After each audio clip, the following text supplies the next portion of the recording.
नमस्कार, आप देख रहे हैं आज तक। आपके साथ मैं हूं अंजना ओम कश्यप। देश की संसद में आज बहस हो रही है। बहस संविधान दिवस पर, संविधान के 75वें वर्षगांठ पर। लेकिन इस मुद्दे पर आज पक्ष और विपक्ष में जबरदस्त तकरार देखी गई। प्रियंका गांधी आज नवनिर्वाचित सांसद के तौर पर देश की संसद में बोल रही थी। सरकार को उन्होंने जमकर घेरा। उन्होंने कहा कि इस देश में डर का माहौल चल रहा है। अंग्रेज जिस तरह से देश में लोगों को डरा कर रखते थे, उसी तरह से देश में लोगों को डराया जा रहा है, एजेंसियों के नाम पर डराया जा रहा है। तो वहीं दूसरी तरफ राजनाथ सिंह, रक्षा मंत्री, ने पूरे बहस की शुरुआत की सत्ता पक्ष की तरफ से। उन्होंने एक बार फिर से इमरजेंसी काल याद दिलाया और विपक्ष को घेरा, खासतौर पर कांग्रेस पार्टी को, और बताया कि कैसे उस वक्त संविधान की धज्जियां उड़ाई गई थी। तो जबरदस्त आज एक आर पार की लड़ाई दोनों पक्षों में देखी गई। वहीं दूसरी तरफ राज्यसभा में भी बड़ी लड़ाई हुई, क्योंकि वहां पर जगदीप धनखड़ और मल्लिकार्जुन खड़गे के बीच की लड़ाई सामने आई। लेकिन उससे पहले एक बड़ी खबर आ रही है, इसकी शुरुआत करेंगे। हैदराबाद में दरअसल अल्लू अर्जुन को जमानत मिल गई है। ये बड़ी खबर इस वक्त की है कि भगदड़ कांड में उन्हें हिरासत में लिया गया था और इस पर पूरी नजर थी सबकी। भगदड़ केस में हाईकोर्ट से उन्हें ये जमानत मिली है। निचली अदालत से 14 दिन की जेल हुई थी। आज ही पुलिस ने अल्लू अर्जुन को गिरफ्तार किया था और अल्लू अर्जुन को तेलंगाना हाईकोर्ट से ये जमानत मिल गई है। अल्लू अर्जुन की फिल्म पुष्पा की लोकप्रियता सिर चढ़कर लोगों के बोल रही थी और इसी बीच एक पब्लिक इंटरैक्शन में मची भगदड़ के बाद ये केस उन पर दर्ज हुआ था, जिसपे उन्हें हिरासत में लिया गया था। लेकिन अब उन्हें तेलंगाना हाईकोर्ट से इस मामले में जमानत मिल गई है।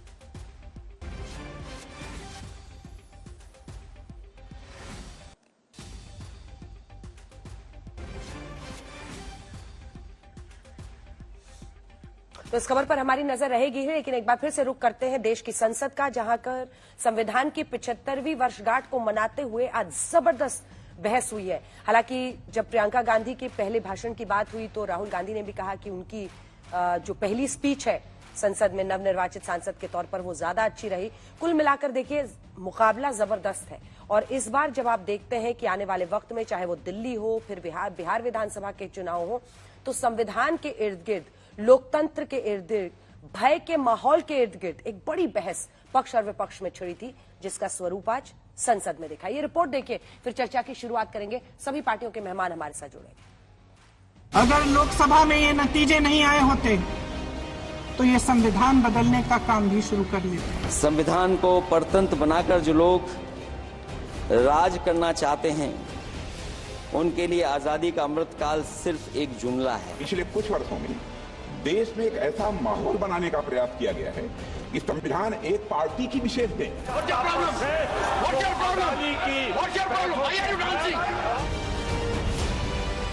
लोकसभा में भारत के संविधान के 75 वर्षों की गौरवशाली यात्रा पर चर्चा के दौरान कांग्रेस की नवनिर्वाचित सांसद प्रियंका गांधी ने अपने पहले संबोधन में मोदी सरकार पर जमकर प्रहार किया। ये देश कायरों के हाथों में ज्यादा देर तक कभी नहीं रहा है।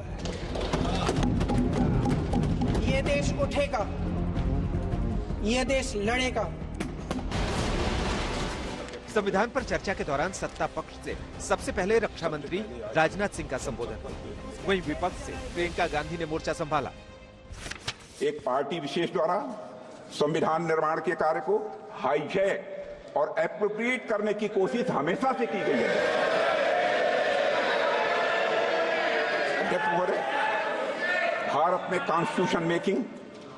भारत में कॉन्स्टिट्यूशन मेकिंग से जुड़ी ये सब बातें लोगों से छिपाई गई हैं। इतिहास में जाने पर पता चलता है कि हमारे देश में इस बात पर व्यापक सहमत थी कि भारत का भविष्य किस तरह के कानून से निर्धारित हो। ये सरकार आर्थिक न्याय का सुरक्षा कवच तोड़ रही है।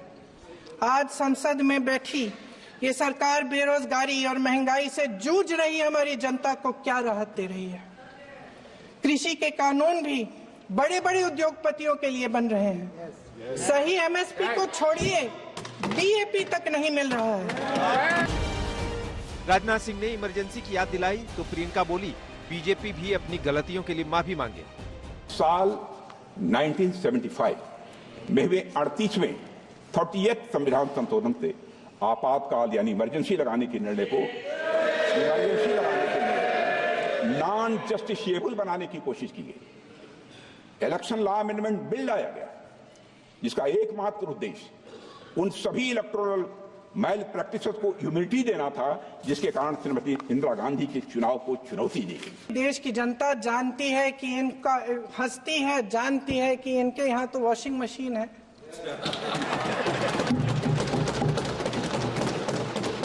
तो यहाँ से वहां जाता है वो धुल जाता है। लोकसभा में चर्चा के दौरान बीजेपी और कांग्रेस की ओर से जातिगत जनगणना पर भी आर पार देखा गया।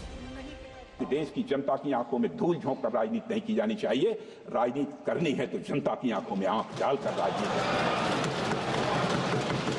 आपको एक ब्लूप्रिंट लेकर आना चाहिए, एक मसौदा लेकर आना चाहिए, ऐसा मसौदा जिसमें कि यह पूरी तरह से स्पष्ट हो जो जातिगत जनगणना कराएंगे किस जाति को आरक्षण का कितना प्रतिशत देंगे इसका भी खुलासा होना चाहिए। आज जनता की मांग है कि जाति जनगणना हो। सत्ता पक्ष के मेरे साथी ने इसका जिक्र किया। ये जिक्र भी आज इसलिए हो रहा है क्योंकि चुनाव में ये नतीजे आए। ये जाति जनगणना इसलिए जरूरी है ताकि हमें पता चले कि किसकी क्या स्थिति है और नीतियां उस हिसाब से बने और हम इस न्याय के लिए लड़े। प्रियंका गांधी की पहली स्पीच पर कांग्रेस से बधाइयों का तांता लग गया। खास बात रही कि नेता विपक्ष राहुल गांधी ने खुद स्वीकार किया कि प्रियंका की पहली स्पीच उनसे भी बेहतर रही। तो सोनिया गांधी ने भी प्रियंका के पहले भाषण को शानदार बताया। तो Priyanka ji ma'am, excellent, wonderful speech, better than my maiden speech. Let's put it like that. वहीं अखिलेश यादव ने भी कहा कि जब मौका मिलेगा तो वो जातिगत जनगणना कराएंगे। अगर आप करा सकते हैं तो आप कराइए। नहीं अध्यक्ष महोदय, जब कभी भी हम लोगों को मौका मिलेगा तो जाति जनगणना कराने का काम हम लोग करेंगे। हमारा प्रेमबली कहता है कि धर्म निरपेक्ष गणराज्य बने, राज्य की निगाह में सभी धर्म समान हैं। हमारा सेकुलरिज्म हमें रिलीजियस इक्वलिटी का रास्ता दिखाता है। यही न अर्थ इसका है। क्या इस पर सरकार अमल कर रही है? उधर राज्यसभा में आज भी जमकर हंगामा, जिसके बाद सभापति जगदीप धनखड़ कांग्रेस सांसदों पर आग बबूला नजर आए। आप लोग चिंतन नहीं करेंगे, 24 घंटे एक ही काम है कि किसान का बेटा यहाँ क्यों बैठा है। मैं आंखों से देख रहा हूँ, पीड़ा महसूस कर रहा हूँ। आप प्रस्ताव लाए, आपका अधिकार है, प्रस्ताव पर चर्चा हो आपका अधिकार है, पर आपने क्या किया? संविधान की ध्वजा उड़ा दी। आज भी मल्लिकार्जुन खड़गे और धनखड़ के बीच जोरदार वार पलटवार हुआ। आपको अगर इस सदन को चलाना है, नियति से चलाना है, लोकतंत्र को बचाना है, किसी भी हालत में कमजोर नहीं पड़ूंगा ना। आपके तारीफ सुनने के लिए हम नहीं आए साहब, आपकी तारीफ सुनने के लिए नहीं आए। मेरा आग्रह है, सदन को चलाना राष्ट्र के लिए जरूरी है। अब कल लोकसभा में पीएम मोदी का संबोधन होना है। इस दौरान विपक्ष के हंगामे के आसार लग रहे हैं। हिमांशु मिश्रा और मौसमी सिंह के साथ आज तक ब्यूरो। और आइए अब चर्चा की शुरुआत करते हैं। अजय आलोक जी, राष्ट्रीय प्रवक्ता बीजेपी के हमारे साथ जुड़ गए हैं। हमारे साथ रंजीत रंजन जी जुड़ रही हैं। रंजीत रंजन जी सांसद हैं कांग्रेस पार्टी से राज्यसभा में। हमारे साथ आशुतोष वर्मा जी समाजवादी पार्टी का पक्ष रखने के लिए जुड़ रहे हैं। सबसे पहले अजय आलोक जी आपके साथ शुरुआत करते हैं, क्योंकि आज देखिए जमकर घेरा है पूरे के पूरे विपक्ष ने आपको अनेकों मुद्दे पर। संविधान दिवस पर होने वाली बहस में प्रियंका वाड्रा गांधी ने कहा है कि देश में भय का माहौल है, आप एजेंसियों के इस्तेमाल से लोगों को वॉशिंग मशीन में धो के अपनी तरफ करते हैं, संविधान खतरे में है और डर में देश जी रहा है। जवाब दीजिए। देखिए अंजना जी, सबसे पहली बात बताता हूं कि आज संविधान पे जो विशेष चर्चा हो रही थी, बाबा साहब की आत्मा बहुत दुखी हो रही होगी, क्योंकि संविधान के आतंकियों ने आज संविधान के बारे में एक से एक व्याख्या की। प्रियंका जी ऐसे बहुत अच्छा बोलती हैं, मैं मानता हूं कि हमेशा वो अच्छी वक्ता रही हैं, लेकिन उनको लिखा हुआ भाषण नहीं पढ़ना चाहिए था। वो क्या होता है ना, फिजिक्स में हम लोग पढ़ते थे 9th-10th में, इंडक्शन इफेक्ट। लगता है वो लिखा हुआ भाषण पढ़ने के कारण राहुल गांधी का इफेक्ट हो गया। जरा इनको एक लाइन सुनिए। उसके जो छोटे छोटे जितने भी कानून बने हैं वो सब बड़े बड़े उद्योगपतियों के लिए बन रहे हैं। हिमाचल में जो सेब उगता था उसके जो छोटे छोटे किसान हैं वह रो रहे हैं। अब ये बताइए, हिमाचल में सरकार किसकी है? क्यों हिमाचल के किसान रो रहे हैं भाई? हिमाचल में आम आदमी भी रो रहा है, टॉयलेट सीट पे टैक्स लग रहा है, हिमाचल के किसान भी रो रहे हैं, प्रियंका रो रही हैं, तो फिर सरकार किसकी है हिमाचल में? बड़ा लोकसभा में भाषण दे रही थी। आप बताइए, संविधान पे आज व्याख्या करते करते लोग पूरे का पूरा विपक्ष में सीधे आरोप लगाता हूं, और सबसे बड़ा आरोप यह समाजवादी पार्टी पर है, क्योंकि मुलायम सिंह यादव ने लाठियां खाई थी इमरजेंसी में, जेल में रहे थे, और आज अखिलेश यादव के मुंह से एक शब्द नहीं इमरजेंसी पर। यह है संविधान पे चर्चा? ये दो मुंही चर्चा करके आप संविधान चलाएंगे देश का? एक शब्द नहीं 41st अमेंडमेंट 42nd अमेंडमेंट पे। तृणमूल कांग्रेस के एमपी बैनर्जी, कल्याण बैनर्जी उठे, उन्होंने कहा संविधान के प्रेम्बल में सेकुलर और सोशलिस्ट घुसाया गया 76 में, वो इस बात को एम्पावर करता है कि देश सेकुलर है। यह बाबा साहब को श्रद्धांजलि है? अरे बाबा के संविधान को चूर चूर कर दिया, पूरे विपक्ष को जेल में रख के 42nd अमेंडमेंट एक तानाशाही का परिचय था, हमारे संविधान को मारने का परिचय था। भारतीय जनता पार्टी ने कभी संविधान को मारा नहीं, संविधान को सर से लगाया है, पॉकेट में लेके घूमते नहीं है गांधी जी की तरह संविधान को खटाखट दिखाने के लिए। मुझे अफसोस हो रहा था अपने देश की संसद पे, संसद की मर्यादा पे, कि क्या चर्चा हो रही है, और चर्चा कर रहे संविधान की व्याख्या वो कर रहे हैं जिन्होंने संविधान को बदलने के लिए संशोधन आज से नहीं, 1951 में जब से संविधान लागू हुआ तब से संशोधन करना शुरू किए। दादाजी नेहरू जी ने 17 बार संशोधन, इंदिरा गांधी जी ने 28 बार संशोधन, राजीव गांधी जी ने 10 बार संशोधन, मनमोहन सिंह ने 7 बार संशोधन। किस बात का संशोधन?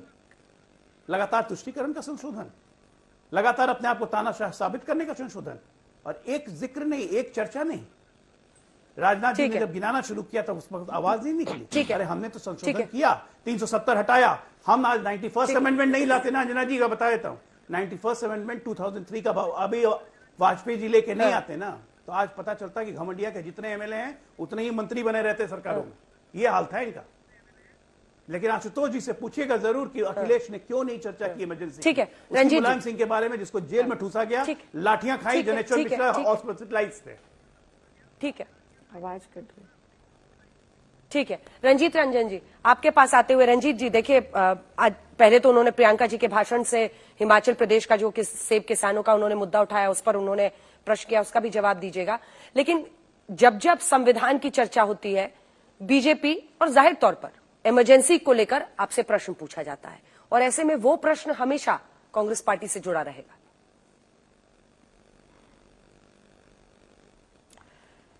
देखिए अंजना जी, इनकी दुखती रग पे ना आज हाथ रखा गया है। संविधान दिवस मना रहे हैं। संविधान दिवस का मतलब होता है देश की आवाम को आर्थिक मजबूती, देश की आवाम को बोलने की, अभिव्यक्ति की आजादी, देश की आवाम को कुछ भी पहनने का, कुछ भी ड्रेस पहनने की आजादी, देश के आवाम को हर धर्म को मानने की आजादी। 2014 से आप आए हैं, मैं फिर रिपीट करती हूँ आलोक जी, प्रियंका जी ने भी यही कहा कि भैया कब तक कोसते रहेंगे हम लोग को। 2014 से आप खुद ही कहते हैं कि तीसरी बार आए हैं। भैया अपना सफेद पेपर तो दिखाओ। आप जो कहकर आए थे कुछ तो हम लोगों ने कहा ना, हाँ भाई, अगर हम लोगों ने 55 साल राज किया है तो 2-4 गलतियां शायद हुई होंगी, लेकिन आप तो बताओ आपने क्या करा। आप उस संविधान को लेकर आए, युवाओं को नौकरी देने के लिए लेकर आए। आज जो पार्लियामेंट में हो रहा है, आज जो अपर हाउस में हो रहा है, आप लोग तो संविधान की धज्जियां उड़ा रहे हैं।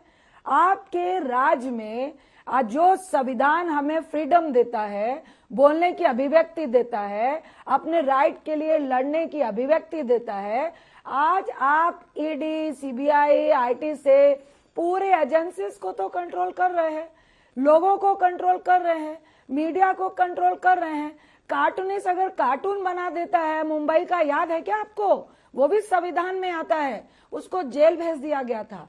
कितने सोशलिस्ट को सिर्फ व्यंग करने के लिए जेल भेज दिया जाता है।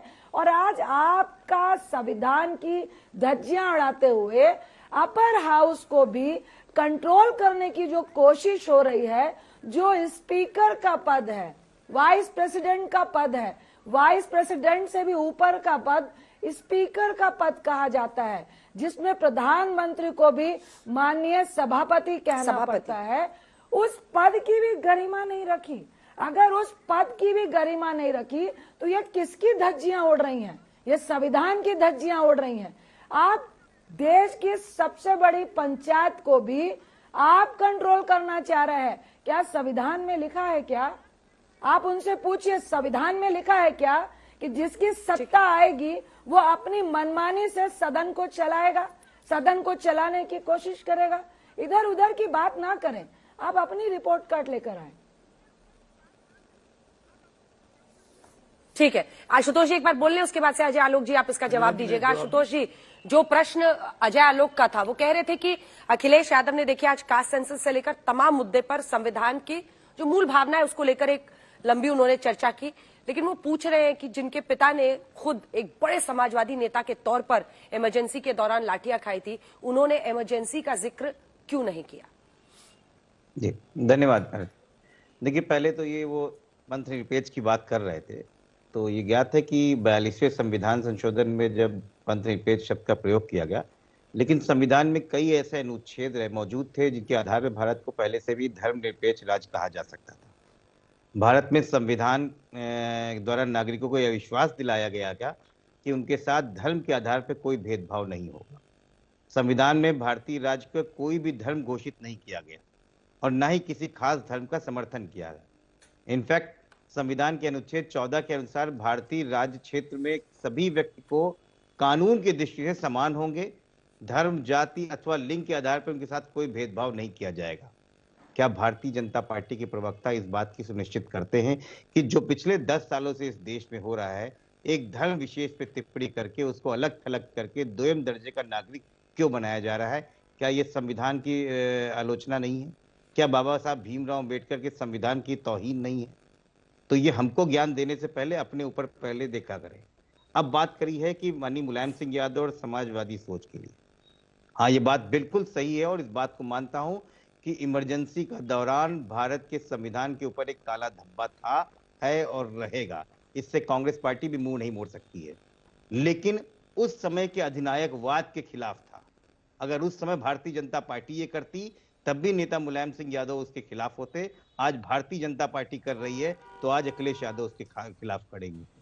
आपकी नीति, आपकी नीयत इतनी खोटी है कि आप इमरजेंसी से बदतर हालात करके है देश के। जिस प्रकार से देश को आपने धर्म के नाम पे काटा है, जिस प्रकार से धर्म को अलग अलग हिस्सों में आपने काट दिया है, रंग रूप राज्य हर जगह तो आपने लड़ाई लड़ा दी है और आप लगातार बात करते हैं कि संविधान की आप रक्षा करते हैं। अगर ये बात बिल्कुल सही है, अगर आज भारतीय जनता पार्टी को किसी ने इस संविधान को बदलने में रोका है तो वो माननीय अखिलेश यादव और समाजवादी पार्टी है, वरना ये तो वो लोग हैं जिनके मुंह में ये जबान चढ़ गई थी कि अब की बार 400 पार और संविधान बदल के देंगे। क्या रह गया इनके अंदर? उसी उत्तर प्रदेश से जहां प्रधानमंत्री आते हैं वहीं से हमने रोका है। हम जानते हैं न ये तब बाबा साहब को मानते थे न अब बाबा साहब को मानेंगे। ये सिर्फ वोट के चक्कर में है। मनुवादी लोग हमको समाजवाद और हमको बाबा साहब के बारे में ना बताएं और अपने आप को आईने में देखना शुरू करें।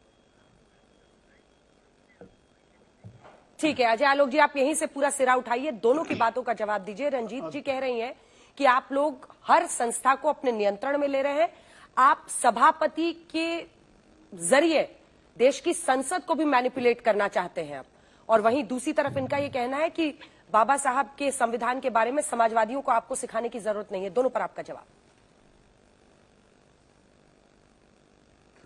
इंदिरा गांधी का एक डायलॉग था, बहुत फेमस डायलॉग था, उनकी बायोग्राफी में भी लिखा हुआ है, I want committed judiciary and bureaucracy and committed institutions. बड़ा फेमस था ये, कमिटेड कमिटेड कमिटेड। और ये लोग हम पे कह रहे हैं कि हम इंस्टीट्यूशंस की धज्जियां उड़ा रहे हैं। ईटी, आईटी, ईडी, सीबीआई बड़ा नाम लेती है। आईटी, ईटी, सीबीआई आपके यहां जाती है तो क्यों कुछ मिल जाता है भाई? घोटाले कैसे मिल जाते हैं, पैसा कैसे मिल जाता है, रिकवरी कैसे हो जाती है? महादेव ऐप में 400 करोड़ की फिर रिकवरी हो गई। अब बोलिए भूपेश बघेल को फंसा दिया, ये छत्तीसगढ़ के चुनाव के समय बोलते थे, उस वक्त तो कुछ नहीं बोलती थी कांग्रेस पार्टी। आज क्या बोलेगी? 350 करोड़ रुपए का सीजर होता है इनके एमपी के यहां, उसको कहते हैं कि शराब का पैसा है। कैश रखना अलाउड है क्या? एक पर एक चीज है। अभी आशुतोष वर्मा जी बोल रहे थे, एक शब्द भी नहीं बोला कि अखिलेश ने क्यों बोला, इमरजेंसी पे क्यों नहीं बोला, उसका कोई जवाब नहीं दिया। ये अपने गोल कर गए कि इमरजेंसी सबसे बड़ा काला धब्बा है। अखिलेश को यह बात सदन में बोलते हुए शर्म आती है क्या? तो कौन भाग रहा है अपने इतिहास से? हम अपने इतिहास पे तो वहीं खड़े हैं। हम धर्म के नाम पे लड़ा नहीं रहे लोग को। हमने कभी धर्म नहीं छोड़ा। हम राजधर्म के साथ राजनीति करते हैं। और राजधर्म में वही राजधर्म है जिसमें सबका साथ, सबका विश्वास, सबका प्रयास होता है, जिसके कारण कोई मुसलमान वोट दे चाहे नहीं दे, योजनाओं का 35% लाभ मुसलमानों को मिलता है, आवास मुसलमानों को मिलता है, वोट मिले चाहे नहीं मिले, अनाज मुसलमानों को मिलता है, नौकरियां मिलती हैं। इस देश की अर्थव्यवस्था सुदृढ़ होते गई। आप कहती हमारा रिपोर्ट कार्ड देखो, हमारा रिपोर्ट कार्ड तो दिखता है, भारत की सड़कों पे दिखता है जब इंफ्रास्ट्रक्चर नेटवर्क का जाल दिखता है। हमारा रिपोर्ट कार्ड दिखता है जब भारत के लगभग 56 शहरों में मेट्रो चलते हैं। हमारा रिपोर्ट कार्ड दिखता है जब बिजली की आपूर्ति अच्छी होती चली जाती है। हमारा रिपोर्ट कार्ड दिखता है जब प्रधानमंत्री ग्रामीण आवास योजना में 5 करोड़ से ऊपर घर दिए जा चुके हैं, 7 करोड़ घर और देंगे। हमारा रिपोर्ट कार्ड दिखता है जब 12 करोड़ सिलेंडर दे चुके हैं। हमारा रिपोर्ट कार्ड दिखता है जब सॉइल हेल्थ के जरिए किसानों की माली हालत सुधर रही है। हमारा रिपोर्ट कार्ड दिखता है जब हर किसानों को 6-6 हजार रुपए हर 3 महीने पर चले जाते हैं। हमारा रिपोर्ट कार्ड आप बात कर रही हैं। हमारा रिपोर्ट कार्ड तो विश्व में दिखता है। 5 fragile economy, economist Manmohan Singh के काल से आज चाय वाले के काल में टॉप 5 इकोनॉमी में है। ये हमारा रिपोर्ट कार्ड विश्व को बोलता है। आपको आंख में मोतियाबिंद हो गया, नहीं दिखता है तो हम क्या करें? लेकिन संविधान पे आप लोग आज जो चर्चा कर रहे थे, अद्भुत चर्चा थी भाई। मन बाग बाग ग्लैड हो गया। अब बाबा साहब की आत्मा करा के रो रही होगी। मतलब एक लिमिट होती है बोलने की। बोलने के रो में कुछ से कुछ बोल जाते हैं, अपनी सरकारों को कोसने लगते हैं। पहले राहुल गांधी कोसते थे, प्रियंका भी कोसने लगी। मैंने बोला ना, आज एक तीसरी जगह पर मौजूद हूँ। आज सारे लोग अलग अलग जगह पर हैं। एक सेकंड अजय आलोक जी, आपको टोक रही हूँ। क्या मैंने सही सुना था कि आप धीरे से बोल गए? अजय आलोक जी, आप धीरे से बोल गए। मैं खुद आज एक अलग जगह से हूं तो कई बार थोड़ा ऑडियो बीच बीच में कट रहा है, लेकिन क्या मैंने सही सुना कि आपने कहा कि देश में मुसलमानों को 33% लाभ मिल रहा है? ऐसा कुछ बोला क्या आपने? ये किस गणित से? 33%? बिल्कुल बोला। ये इस गणित से हुआ कि जितनी हमारी आवासीय योजनाओं का लाभ है, चाहे वो प्रधानमंत्री लाभ योजना हो, चाहे किसी भी योजना हो, चाहे उत्तर प्रदेश में कोई योजना हो, चाहे बिहार में योजना हो, मुसलमानों को 35% लाभ मिल रहा है। ये प्रूवन स्टैटिस्टिक्स है, मैंने गलत नहीं बोला है। कोई वोट हमें नहीं मिलता। ये कहते हैं हम हिंदू मुसलमानों की लड़ाई विभाजन कर रहे हैं। जीवन भर हिंदू मुसलमानों का, 1 मिनट बीच में नहीं आशुतोष जी, मैं आपके बीच में नहीं बोलूंगा।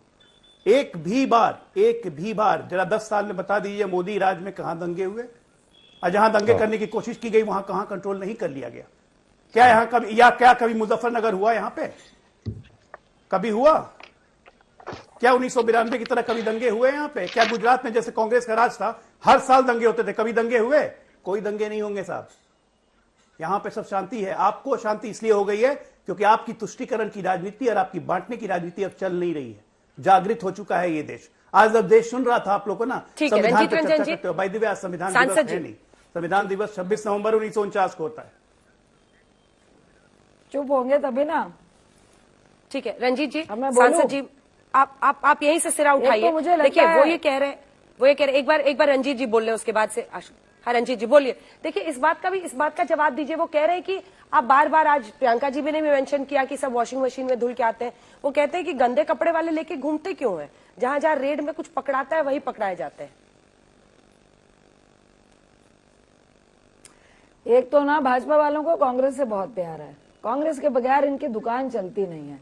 ये तीसरा इनका आ रहा है, तीसरी बार ये सरकार बनाने जा रहा है, लेकिन बगैर कांग्रेस इनको वोट मिलती नहीं है। बगैर कांग्रेस को कोसे इनका काम अधूरा रह जाता है। इनसे आप पूछिए, हमारे मैले कपड़ों की बात कर रहे हैं भाई साहब, नाम लिखाऊं क्या?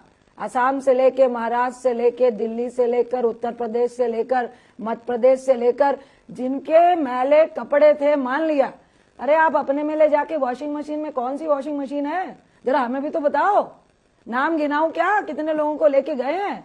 और दूसरी बात आप कह रहे हैं कि आप ही के यहां से क्यों पकड़ाते हैं, तो भैया ये बताओ कि जो आपके पार्टी में चले जाते हैं पहले तो उनकी ईडी और सीबीआई की फाइल खुली होती है। आपके यहाँ जैसे पार्टी ज्वाइन करते हैं उनकी फाइल कहाँ रख के आते हो? होम मिनिस्टर की तिजोरी में। ये तो बताओ आप क्यों कोसी जा रहे हैं? भाई मैं फिर बोलूंगी, अभी एक व्यक्ति, एक मिडिल क्लास भी जब सब्जी लेने जाता है तो 2000 रुपए में पहले 2 महीने की सब्जी आती थी, अभी 1 हफ्ते की सब्जी भी नहीं आ रही है। तो ये आपकी जिम्मेदारी है कि आप क्या कर रहे हो। आप संविधान की कस्में खा रहे हो, हमें गालियां दे रहे हो, संविधान की धज्जियां उड़ाते हुए। नोटबंदी क्या संविधान ने सिखाया था आपको कि पब्लिक को सड़कों में खड़ा कर देना? कि संविधान ने कहा था कि हमें मिडिल क्लास का रिस्पेक्ट करना है, हमें किसानों का रिस्पेक्ट करना है, हमें उनकी आर्थिक स्थिति को मजबूत करना है। आपने किसानों के साथ क्या किया? 700 किसानों को मौत के कगार पे खड़ा कर दिया, उनको शहीद कर दिया। और आपके प्रधानमंत्री एक बार भी सदन में ये नहीं बोले कि अगर किसान 1.5 साल से एजिटेशन कर रहे थे सड़क पे तो मुझे दुख है कि उनकी मौत हो गई। आपने संविधान की धज्जियां नहीं उड़ाई। मणिपुर में महिलाओं को निर्वस्त्र सड़कों पे ले जाया गया, प्रधानमंत्री साहब बोले नहीं। क्या ये संविधान ने सिखाया है? कब तक कोसते रहेंगे? मुझे तो लग रहा है आपके पास सिवाय कांग्रेस के एक भी शब्द नहीं है, क्योंकि आप बता नहीं पाएंगे कि युवाओं को रोजगार क्यों नहीं मिला। अभी तक तो 12वां साल, हर साल 2 करोड़, कितना गिनाऊं मैं, 22 करोड़ को नौकरियां दे देनी चाहिए थी आपको। महंगाई को भी आप 100 दिन में कम करने वाले थे। 100 दिन में आप युवाओं की दिक्कतों को भी कम करने वाले थे, महिला को सुरक्षित भी करने वाले थे। और आपने किया क्या? आप भूल गए क्या? हम सबको याद है, क्योंकि आपने हर वक्त, हर जगह पर आप अभी दंगों की बात कर रहे थे। आप जब 2014 में आए हैं, विदिन 6 महीने में 600 दंगे हुए हैं, मॉब लिंचिंग हुई है, लव जिहाद हो गया है। भूल गए क्या कि भतीजा मामा भतीजी को पकड़ के थाने, अरे सुनिए, थाने पे लेके चले गए थे, सड़कों पे मॉब लिंचिंग से मार रहे थे। आप भूल गए क्या? जी, ये हमें संविधान सिखाता है क्या? रंजीत जी, ठीक है रंजीत जी, मैं लौटूंगी इस पर और अजय आलोक जी आप जवाब दीजिएगा, लेकिन आशुतोष जी भी एक बार बोल लें। आशुतोष जी देखिए, 2024 के चुनाव के इर्द गिर्द कई लोग ये मान रहे थे कि संविधान को लेकर, और चूंकि खुद बीजेपी के उम्मीदवार कई जगहों पर, आपके उत्तर प्रदेश में 2-2, 3-3 उम्मीदवार थे जो कह रहे थे कि अब की बार 400 पार, संविधान बदलेंगे, ये है वो है। तो एक नैरेटिव चला जनता के बीच में और लोग ये माने, ये समझे, संविधान को लेकर एक इशू बना। लेकिन उसके बाद हरियाणा चुनाव हुआ, उसके बाद से झारखंड का भी चुनाव हुआ, उसके बाद महाराष्ट्र का भी चुनाव हुआ, जम्मू कश्मीर का भी चुनाव हुआ। वहां पर ये बड़े मुद्दे नहीं रहे जो डिसाइसिव बने। मतलब मैं ये कह रही हूं कि वहां पर जो स्थानीय मुद्दे थे या जो महिलाओं की स्कीम थी, लाड़की बहन योजना या मैया योजना, ये सारी स्कीम ज्यादा चली। हरियाणा में भी वो नैरेटिव नहीं चला, जबकि लोकसभा में 5x5 हो गया था, सिर्फ ये मानते हुए कि संविधान को लेकर एक बड़ा इशू बना था। ऐसे में क्या संविधान पर बीजेपी को घेरना अभी भी फायदे का एक सौदा है विपक्ष के लिए, या आप लोगों को गेम प्लान चेंज करना चाहिए? और पॉलिटिकली अगर आपको एक एज चाहिए बीजेपी के खिलाफ, तो आपको अभी भी महंगाई, बेरोजगारी या संभल जैसे मुद्दे, इन पर ज्यादा फोकस करना चाहिए? एक एनालिटिकल सवाल है ये मेरा। बिल्कुल सही है। देखिए अंजना जी, देखिए संविधान को बदलने की बात या संविधान में बदलाव करने की बात, ये भारतीय जनता पार्टी के नेताओं, उनके एमपीज के द्वारा ही बात उठाई गई थी। विपक्ष में या इंडिया गठबंधन की तरफ से कहीं पे ये स्वर तक नहीं आया था। चाहे आप अयोध्या के एमपी हो, चाहे भारतीय जनता पार्टी के संगठन मंत्री हो, उन्होंने ये बातें बढ़ाई और गाहे बिगाड़े कहीं ना कहीं इन्होंने ये बात को बोला कि हमको बड़े मैंडेट, बड़े तस्वीर बदलने के लिए बड़ा मैंडेट चाहिए और संविधान को बदलने के लिए हमको 400 पार का नारा दिया था। तभी इंडिया गठबंधन ने वो चीज उठाई थी। हमारे लिए मुद्दे तब भी महंगाई थे, बेरोजगारी थे और संभल जैसी घटना, चाहे हाथरस जैसी घटना, वो हमारे लिए मुद्दे रहे हैं। लेकिन ये तो भारतीय जनता पार्टी ने खुद अपने आप को दिया, विपक्ष को दिया हथियार था, हम उसको क्यों नहीं उठाएंगे? और हम किसी भी कीमत पे संविधान से छेड़छाड़ तो करने भी नहीं देंगे। ये उसमें ना रहे कि कुछ हो सकता है। लेकिन एक बहुत वाजिब सवाल भारतीय जनता पार्टी के ऊपर है कि पिछले 10 साल से आपकी सरकार चल रही है। एक बात मुझे समझ में नहीं आ रही है कि आप लगातार नेहरू जी को कोसते हैं। जब भी मोदी जी खड़े होते हैं तो नेहरू जी को, इंदिरा जी को या समाजवादी पार्टी की सरकारों को कोसते रहते हैं। एक बात आप बताइए इस देश को कि इसके पहले की सरकारों में 1962 का भी लड़ाई हुई, 65 की लड़ाई हुई, 71 की लड़ाई हुई, प्लेग आया, मलेरिया आया, हैजा, टीबी जैसी महामारियां हुई, उसका मुफ्त इलाज भी हुआ करता था। पूरे देश में टीकाकरण भी हुआ करता था, लगातार मुफ्त टीकाकरण हम हर जगह हम लोग देखा है, और आपके खिलाफ खरबों का घोटाला भी हुआ करता था, भ्रष्टाचार भी खूब होता था, सरकारी अस्पताल तब भी फ्री मिलते थे, स्कूल तब भी फ्री थे, सरकारी नौकरियों की कोई कमी नहीं थी, भत्ता हमेशा हमेशा बढ़ता था, 131% तक भत्ता दिया, हम लोगों का एलपीजी सिलेंडर कभी भी 1000 के पार नहीं गया, पेट्रोल कभी भी जो है 100 के ऊपर नहीं गया, देश की जीडीपी 8% तक गई। फिर आपके दिव्य महापुरुष आ गए और देश में सारा काला धन वापस आ गया। नोटबंदी से लगता है आपने पूरे देश को बदल दिया, चोरों की सरकार हट चली गई, अब आपकी बिल्कुल अमृतकाल आ गया है और आज सारी सरकारी नौकरियां चली गई, एनजीओ से पैसा लेके लोग भाग गए। आप हमारे जितने पड़ोसी हैं वो आपको लाल आंखें दिखा रहे हैं, आप आके चाइना के साथ झूला झूल रहे हैं, पाकिस्तान में जाके आप बिरयानी खा रहे हैं। ये कौन सा अमृतकाल आ रहा है? हम सब के जीवन में जो चेंजेस आए हैं वो आप बैठे हो चाहे हम बैठे हो चाहे अंजना जी हैं, महंगाई एक सबसे बड़ा कारण है। क्यों पिछली सरकारों में नहीं था? क्योंकि वहां दूरदर्शिता थी। क्यों आपके वहां है? क्योंकि आपके यहाँ हठ धर्मिता है, जिद्दीपना है आपके वहां, सुनेंगे नहीं।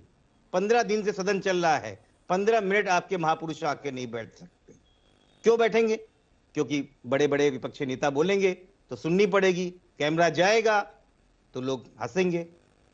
इसका जवाब आपको देना पड़ेगा देश को। कब तक आप भागते रहेंगे?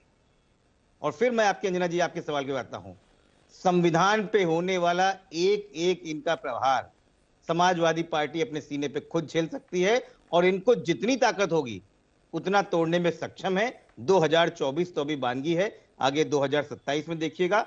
हम और प्रदेशों की बात नहीं कर सकते, स्थानीय मुद्दे हो सकते हैं, लेकिन उत्तर प्रदेश की हम गारंटी लेते हैं, इनको बताएंगे कि संविधान से छेड़छाड़ कभी भी बर्दाश्त नहीं होगी। अजय आलोक जी, आप इसका जवाब दीजिए। जो आरोप वो तमाम लगा रहे हैं उसका, और साथ ही प्रश्न सीधा आपके अमृतकाल पर पूछ रहे हैं, वो अमृतकाल पर। हाँ, अमृतकाल को वो क्या समझेंगे जो जीवन भर जहरी में रहे हों, और जिनकी जुबान पे ही जहर हो, दिमाग में भी जहर हो, उनको अमृत का टेस्ट अच्छा नहीं लगता है, इसलिए अमृतकाल इनको समझ में नहीं आएगा। और मुझे आश्चर्य लगता है कि नेशनल टेलीविजन पर बैठ के पिछली सरकारों का ब्यौरा भूल जाते हैं। हमारी सरकार में तो इन्फ्लेशन डिजिट कभी डबल डिजिट पे गया नहीं है, पिछली सरकारों में कभी डबल डिजिट से नीचे उतरा नहीं, और हमें ज्ञान दे रहे हैं यहाँ पर बैठा के। आपको दोनों को समस्या कि आप कहते हैं कि क्यों कोसते हैं कांग्रेस को, क्यों कोसते हैं समाजवादी को? किसको कोसें? किसको कोसें? नहीं, किसको कोसें? जाके चाइना में people's party, China republic party को कोसें? किसको कोसें? कम्युनिस्ट पार्टी को कोसें? पाकिस्तान में जाके इमरान खान की पार्टी को कोसें? किसको कोसें? इस देश की दुर्दशा के जो बीच में क्यों बोल रहे हैं? इस देश की जिसने दुर्दशा की, उत्तर प्रदेश की जिसने दुर्दशा की, कोसेंगे तो उसी को। हम क्या कोस रहे हैं? जनता ही कोस रही है ना आप लोग को। आपके ये तो कुकर्म है भाई साहब, सुकर्म है क्या कुकर्म है जो आप मानिए? क्या आप इतने दिन से सत्ता से दूर हैं? आंशिक सफलता क्या मिल गई? गलत नैरेटिव चला के उत्तर प्रदेश में ऐसे उछल रही है, ऐसे पता नहीं क्या हो गया। अभी उपचुनाव का रिजल्ट देखा नहीं लगता है, भूल गए हैं। कांग्रेस, रंजीता जी आप कह रही है कि कांग्रेस याद आती है कोसने के लिए। बताएंगे आप हाथ उठा रहे हैं। 65 साल का इतिहास है आपका, 65 साल का इतिहास है, ज्यादा पीछे नहीं जाना है। हम तो 10 साल से सत्ता में है, लेकिन हम कंपेयर किससे करेंगे अपने 10 साल के शासन को? हम जाके शी जिनपिंग से कंपेयर नहीं कर सकते ना, हम बराक ओबामा से या जाके मोहम्मद यूनुस से कंपेयर नहीं करेंगे। हम कंपेयर करेंगे यूपीए से ही, जहां पॉलिसी पैरालिसिस थी, जहां निर्णय नहीं होते थे, जहां करप्शन का बाजार था, जहां एफडीआई जीरो थी, जहां पे कोई भी चीफ प्रधानमंत्री का पद जीरो था, एनएससी चलाती थी, सोनिया गांधी सुप्रीम कमांडर थी, जहां पे ओलंपिक गेम के इन्विटेशन के लिए सोनिया को बुलाया जाता था, देश के प्रधानमंत्री को नहीं बुलाया जाता था। हम किससे कंपेयर करेंगे? हम आप ही से कंपेयर करेंगे मैडम, हम दूसरे देशों से कंपेयर नहीं करेंगे। और हमारे जो कार्य है ना, हमारे जो कार्य है वो जो कंपेयर करने के लिए, जब आज से 20-30 साल के बाद अगर कोई और सत्ता में आएगा तो वो हमसे कंपेयर करेगा, लेकिन जब तक देश की जनता हमें मौका दे रही है हम ही रहेंगे ना। तो आप इसे खींच क्यों? इसका जवाब, ये सच्चाई है, इसका सामना कीजिए। चुनाव में आप हार गई हैं। रंजीत जी इसका जवाब दीजिए। वो कह रहे हैं कि अरे इंडिया में चुनाव लड़ना है, आप सबसे बड़ी पार्टी है, तो आप ही से मुकाबला है, तो आप ही को तो कोसेंगे। एक तो ये दिखा रहे हैं कि ये बेचैन है, तीसरी बार आने के बाद भी बेचैन है। आपने पूरे देश को भय दिखा रहे हैं वोट के लिए, लेकिन असल में आपको हम लोग की जो नीतियां है ना उसका भय है कि एक ना एक दिन हम आएंगे। इसका मतलब आप मान रहे हैं कि 2014 में जब आपकी सरकार आई, आपके प्रधानमंत्री ने कहा 100 दिन में मैं समस्या का हल कर दूंगा, महंगाई कम कर दूंगा, युवाओं को रोजगार यूं दूंगा। काला धन तो 100 दिन का काम है। इसका मतलब आप बेचैन हैं। आप खुद कह रहे हैं 30 साल और होने दो, फिर हम कांग्रेस का कंपेयर में आने की कोशिश करेंगे, फिर हम आपसे बोलेंगे कि क्या क्या किया। फिर आप गैस सिलेंडर की बात करने लगे। मुझे आप ये बताइए आलोक जी, हंसिए नहीं, क्या की रिपोर्ट है कि अगर 7.25 करोड़ उज्ज्वला योजना के तहत आपने गैस सिलेंडर दिया तो साल में रिफिल क्यों नहीं हो रहा? 4.5 करोड़ फैमिली रिफिल नहीं करा रही। इसका जवाब नहीं देंगे आप, फिर हम ही को कोसेंगे। फिर बताइए, संविधान को पढ़ने वाले लगता हम लोग से बेहतर आप पढ़ते हैं, हम लोग तो सिर्फ लेके घूमते हैं ना, आप ही कह रहे थे। आप ये बताइए, ये संविधान ने सिखाया कि सदन जो देश की सबसे बड़ी पंचायत है, 150 सांसदों को कभी सुना क्या कांग्रेस ने निलंबित किया था? बिना बात के निलंबित करके बिलों को बिना विपक्ष के पास कराना, ये संवैधानिक है? सिर्फ एक व्यक्ति जो प्रधानमंत्री का दोस्त निकला, ए अगर उसके घोटालों को उजागर कर दिया तो आप डिस्क्वालीफाई कर दोगे सांसद को डराने के लिए? ये संवैधानिक अधिकार दिया है संविधान ने। आप किस तरह की धज्जियां उड़ा रहे हो? आप इसका जवाब ही नहीं दे रहे हो। आप महंगाई का जवाब नहीं दे रहे हैं, नौकरियों का जवाब नहीं दे रहे हैं, गैस सिलेंडर दिया लेकिन रिफिल नहीं हो रहा, उसका जवाब नहीं दे रहे हैं। हर जगह पे आप सिर्फ और सिर्फ कांग्रेस की दी हुई नीतियां, आप गिना दीजिए ना योजना। आप प्रधानमंत्री निवास योजना की बात कर रहे हैं आलोक जी, मालूम है ना? इंदिरा आवास योजना है जो हम लोगों ने दी। स्वयं सहायता समूह जो हेल्प सेल्फ ग्रुप महिलाओं की बात करते हैं, हमारी दी हुई योजनाएं हैं। वृद्धा पेंशन हमारी दी हुई योजना है।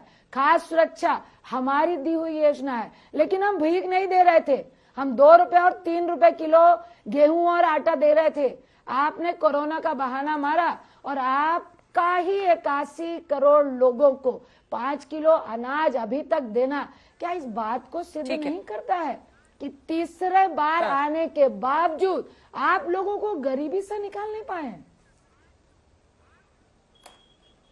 3 प्रश्न है आपके, तीनों का जवाब अजय आलोक जी दीजिए। सबसे पहला प्रश्न वो कह रही हैं अडानी के मुद्दे पर, दूसरा उनका प्रश्न है कि आपने उन्हीं की योजनाएं ले ली है, नाम अलग दे दिया है, और तीसरा है अभी भी 80 करोड़ लोगों को आप मुफ्त खाना दे रहे हैं, यही आपका रिपोर्ट कार्ड है। नहीं, चौथा भी रिफिल क्यों नहीं हो रहा गैस सिलेंडर? पहली बात की अडानी एक मिनट, अडानी ये झूठ मूठ का जब नाटक इतना करते हैं तो फिर जॉर्ज सोरोस में भी कुछ 1-2 लाइन बोलना चाहिए ना कि जॉर्ज सोरोस कहाँ गया। अडानी तो कितना भी है तो देश का है, हिंदुस्तानी है, भारतीय है, अच्छा कर रहा है सब कुछ, लेकिन उनको अडानी से जलन है। मुंद्रा पोर्ट अडानी को देने में कोई दिक्कत नहीं था। 2004 से 14 तक अडानी को 5000 करोड़, एक मिनट बीच में नहीं, अरे ना एक एक करके 3 सवाल पूछे, जवाब तो लीजिए। अरे रंजीता जी इतना बेचैनी नहीं, जवाब लीजिए ना, बीच में बेचैनी से क्यों बोल रही है? जवाब लीजिए। मैं तो आपके बीच में नहीं बोल रहा था। अडानी जो अगर कर रहा है, अडानी पे सुप्रीम कोर्ट भी जांच कर चुका, सेबी भी जांच कर चुकी, सब कोई कर चुका, लेकिन आपको अडानी के लिए हिंडनबर्ग की बात का ज्यादा भरोसा है, सोरोस की बात पे ज्यादा भरोसा है, सुप्रीम कोर्ट पे आपको भरोसा नहीं है, तो इसमें हमारी गलती नहीं है।